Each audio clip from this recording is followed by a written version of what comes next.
Kejadian ini terjadi di tahun 2008. Isal, seorang pemuda berumur 18 tahun yang berkuliah di salah satu universitas negeri di daerah Jawa Barat. Karena Isal berasal dari Jakarta, jadi selama kuliah di kampus itu, dia itu tinggal di sebuah kosan. Tapi yang akan diceritakan di sini bukan kosannya Isal, mainkan kosan temannya dia. Nah jadi, suatu hari ketika lagi nongkrong di kampus, salah satu temannya Isal yang bernama Farhan, tiba-tiba cerita, "Isal, gue numpang tidur ya di kosan lu, gue gak bisa tidur di kosan gua, digangguin mulu." Siswa, temannya di antara Farhan dan juga si Isal itu ngomong, "Digangguin? Digangguin apaan? Kan lu baru pindah di situ 2 minggu, kok ada yang gangguin?" Farhan balas, "Angker banget ternyata kosan itu, sialan dan." Nah di sini, Isal ngedengar si Farhan ini ngomong angker, dia itu malah nanya lagi sama dia, "Angker gimana?" Ada setanya. Di situ Farhan pun mulai cerita ya secara detail. Jadi, kosan tersebut terdiri dari 2 lantai, berbentuk di mana masing-masing sisi terdapat 3 kamar di masing-masing lantai. Di bagian belokan itu, terdapat 1 space kosong yang bisa digunakan untuk merokok, nonton TV, dan pokoknya itu jadi pusat nongkrong anak-anak di situlah. Kamar Farhan itu terletak di lantai 1, di paling depan, dekat dengan pagar masuk. Jadi ketika Farhan pulang, walaupun dia itu nggak harus jalan jauh, dia itu masih bisa memandang seluruh kosan, termasuk ke ruangan tempat nongkrong di lantai 1 dan juga lantai 2, tapi dari bagian bawah nih. Suatu malam, sekitar seminggu sebelumnya, Farhan yang lagi tidur di kamarnya, dibangunkan oleh suara orang yang seperti sedang memaksa membuka pagar. Awalnya Farhan itu nggak peduli, tapi kok ini suara nggak berhenti-berhenti ya, kayak ada orang yang berusaha masuk.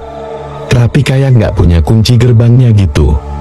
Karena takut itu maling, Farhan lalu mengintip dari jendela kamarnya. Di situ, dia itu benar-benar berusaha hati-hati, supaya nggak ketahuan lagi ngintip. Karena kamarnya ini benar-benar tepat di depan kosan, ataupun di depan pagarnya gitu ya. Ketika dia itu lagi ngintip, Farhan melihat ada tangan seorang anak kecil yang mainin gembok dari luar pagar. Di situ Farhan ini benar-benar bingung. Ini tangannya tangan anak kecil. Tapi anak siapa? Udah jam 11 malam loh, kok masih main? Nah Farhan, yang udah keganggu itu pun berdiri. Terus dia buka pintu kamarnya, mau marahin anak itu, supaya pulang ke rumahnya, supaya nggak gangguin mulu. Nah ternyata ketika diliatin sama si Farhan, ternyata itu adalah seorang anak perempuan, yang umurnya mungkin sekitar 10 tahunan, rambutnya itu sebahu, dan menggunakan dress berwarna biru. Dari pintu kosannya dia, Farhan ini lalu ngomong, "Dad, udah malam, pulang Jin, kamu emang gak sekolah besok?" Nah di situ anaknya itu dim, dia itu gak lagi memainkan gembok di pagar tersebut, tapi tangannya masih memegang gembok itu dari luar. Farhan lalu memakai sandal, dan perlahan jalan mendekati anak itu. Ketika udah makin dekat, tiba-tiba itu anak lari begitu aja. Tapi ada satu hal nih, yang bikin Farhan ketakutan. Walaupun badan anak itu sudah pergi, tapi tangan anak perempuan itu masih ada di pagar memegangi gembok. Melihat itu, Farhan langsung lari masuk ke kosan. Dan di situ dia langsung kunci kosannya, langsung tiduran, berusaha buat tidur, menutupi mukanya dan badannya. Tapi dia tetap gak bisa tidur sampai pagi. Nah Farhan, yang masih anak baru di situ, memilih gak cerita ke siapapun. Karena masih belum terlalu akrab lagi dengan anak kosan yang lain, terutama yang udah pada lebih dulu tinggal di situ. Beberapa hari setelahnya, hal menakutkan lagi-lagi terjadi. Saat itu, Farhan baru aja pulang nongkrong. Dia sampai di depan kosan itu sekitar jam 1 malam. Di depan kosannya, Farhan lalu turun dari motor, ngebuka gembok pagar, dan mendorong motornya masuk. Setelah itu, dia kembali mengembok pagar kosan. Jadi setelah masukin motor, dia itu gembok pagarnya lagi. Saat itu, suasana sudah sangat sepi, sepertinya semua anak kosan udah pada tidur. Ketika Farhan ini lagi berusaha ngebuka kunci kamarnya, tiba-tiba, dia itu mendengar suara seperti orang melompat-lompat tepat di atasnya dia. Suara itu terdengar bergerak dari bagian atas kamarnya dia, lalu makin lama makin menjauh, dan mengarah ke arah belokan di kosan, di bagian U-nya itu ya. Karena penasaran, Farhan lalu mulai melihat ke lantai 2 dari depan kamarnya. Ternyata Ternyata Farhan itu melihat ada sesosok pocong melompat-lompat di lantai 2. Pocong itu terus melompat sampai di depan ruang bersama lantai 2. Nah, sesampainya di situ, pocong itu berhenti dan nengok ke arah Farhan. Melihat itu, seluruh badan Farhan bergetar hebat, keringat mengucur deras, dan kakinya pun udah mulai lemis tuh. Secara tiba-tiba Farhan sekuat tenaga itu mencoba buat masuk ke kamarnya dia, dan lagi-lagi dia itu gak bisa tidur sampai pagi gara-gara ketakutan mendengar cerita itu. Isal ini malah penasaran. Isal ngomong, "Lo bidaran? Ini bohong apa gimana? Gue mau buktiin lah setan itu ada atau enggak. Gue pengen nginep deh di situ 3 hari kek di kosan lo di kosan gue aja deh. Gimana?" Farhan bales, "Beneran lo? Ya udahlah, tapi lo jangan berisik ya nanti di sana. Nanti gue bingung kalau diusir." Nah, di situ Isal itu pengen buktiin setan itu beneran ada atau enggak. Ya udah, akhirnya di sore hari itu juga Isal datang ke kosannya Farhan dan dikenalkan ke beberapa anak kosan di sana. Biar nggak ada yang ngira kalau Isal ini adalah maling pas di siang.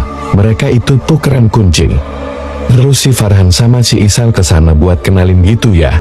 Setelah bertukar kunci, Farhan tinggal di kosannya Isal, dan begitu juga sebaliknya. Isal tinggal di kosannya Farhan. Sekitar jam 7 malam, Isal ini datang ke kosan Farhan dengan membawa 1 tas pakaian dan juga makanan buat bekal dia malam itu, supaya enggak keluar-keluar, kata si Isal. Dari datang sampai jam 10 malam, Isal itu cuma ada di kamarnya doang, di dalam kamar. Rencana dia, jam setengah 11 malam, dia itu baru bakal keluar, ngebuka pintu di situ terus ngeliat ke area kos-kosan situlah, tapi tetap dari depan kamarnya doang. Karena kan dia nggak mau ya, kalau keliling-keliling nanti takutnya gimana-gimana gitu, ngeganggu anak-anak yang lain. Jam setengah 11 tepat, Isal membuka pintu kamar kosan, dan duduk di depannya dia, ditemenin rokok dan juga kopi, terus juga cemilan. Dia duduk di situ, memperhatikan sekitar. Malam itu terlihat beberapa anak kosan, yang pintu kamarnya itu masih kebuka, tapi makin malam, satu persatu pintu mulai ditutup, yang berarti kini Isal sendirian, karena cuma tinggal dia doang nih, yang ada di luar kamar. Suasana malam itu cukup sepi, ditambah kendaraan yang lewat di depan kosan, juga bisa dihitung jarilah. Dari dalam hati Isal, kalau nanti ada sosok muncul, dia nih bakal kejar nih. Karena dia pengen membuktikan. 1 jam, 2 jam, Isal nunggu, tapi nggak ada tanda apapun. Karena bosan, Isal pun masuk ke dalam kamar dan pintu pun ditutup. Nah, karena udah lama dia menunggu tapi nggak ada hasil, Isal pun akhirnya ketiduran di dalam kamarnya. Tapi, baru aja sekitar 30 menit tidur, sekitar jam 1 lewat, Isal mendengar ada pagar yang dibuka. Isal pun buru-buru bangun dan ngintip. Bener tuh, pagar kebuka, tapi nggak ada orang. Isal segera keluar buat memastikan, tapi pas udah nyampe di luar, itu bener-bener sepi, nggak ada satupun anak kosan yang terlihat. Apa jangan-jangan nggak digembok tadi? Terus ada orang iseng buka, langsung lari. Isal pun lalu menutup pagar itu dan menggembok lagi. Tapi, ketika dia itu jalan masuk ke kamar, Isal mendengar ada suara tawa anak perempuan. Suaranya itu halus, tapi menggema, dan terdengar sangat jelas. Isal melihat sekeliling buat nyari anak perempuan itu. Suaranya dari mana nin? Dan ketika ngelihat ke ruang kumpul di lantai 1, sejajar sama dia, Isal ngelihat ada seorang anak perempuan, yang pakaiannya itu sama persis seperti yang diceritakan sama Farhan, pakai dress warna biru. Anak itu lari masuk ke kamar mandi luar, yang ada di ujung. Jadi si anak kecil ini, tadi kelihatan di ruangan tengah, di ruangan kumpul, terus lari ke kamar mandi yang ada di ujung. Di situ, Isal langsung ngejar anak itu, dan dia pun pas sudah sampai di kamar mandi itu, buka pelan-pelan pintu kamarnya mandi itu, tapi kosong. Anak perempuan itu nggak ada.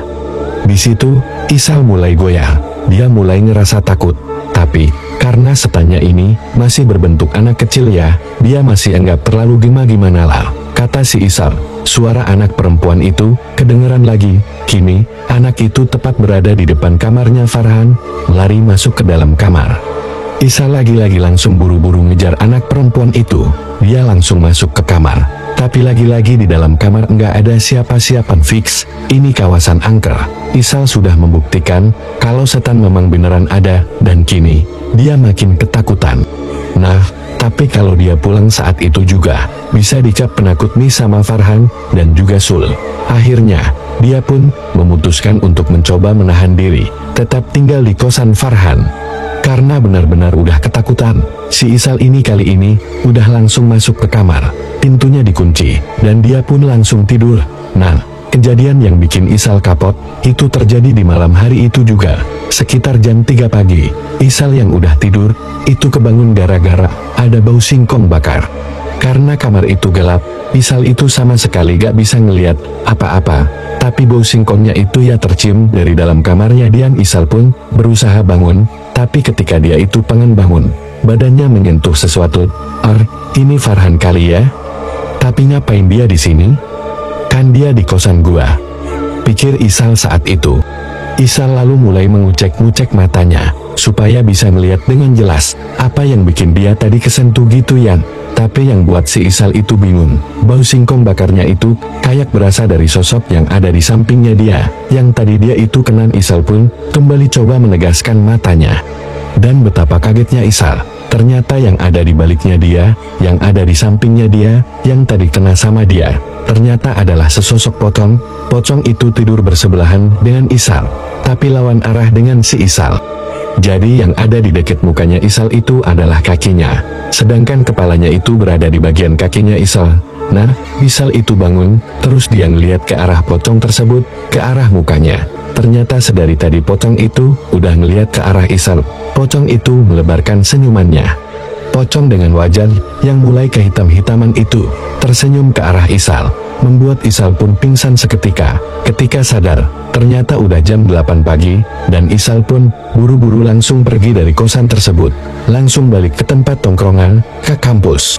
Di situ pas udah nyampe di kampus, si Isal ini sendirian, karena Sule dan Farhan itu udah pada masuk kelas, sedangkan Isal itu udah terlambat, dan dia karena masih ketakutan, lebih memilih untuk mengambil jatah bolosnya dia. Ketika selesai kelas, Sule dan Farhan ini datang, dan mereka berdua itu ngeliat Isal, yang mukanya itu agak-agak pucat, dan memperlihatkan ketakutannya dia. Di situ Farhan nanya, "Kenapa lo? Ketemu gak?" Sule balas, "Ya dari mukanya sih udah ketemu tuh." Terus mereka berdua ketawa tuh. Dengan wajah malu, akhirnya Isal pun mulai mengakui kalau setan itu ada, dan dia gak berani lanjut nginep di kosan itu. Terus dari situ dia ceritalah, kalau dia itu ngeliat ada si anak perempuan, yang diceritain juga sama Farhan. Terus yang lebih parah ya, tidur di samping pocong. Yang jadi masalah, adalah setelahnya, si Farhan diceritain sama si Isal, itu langsung memutuskan pindah kosan saat itu juga. Karena dia itu takut bakal tidur, di samping pocong sama kayak si Isal.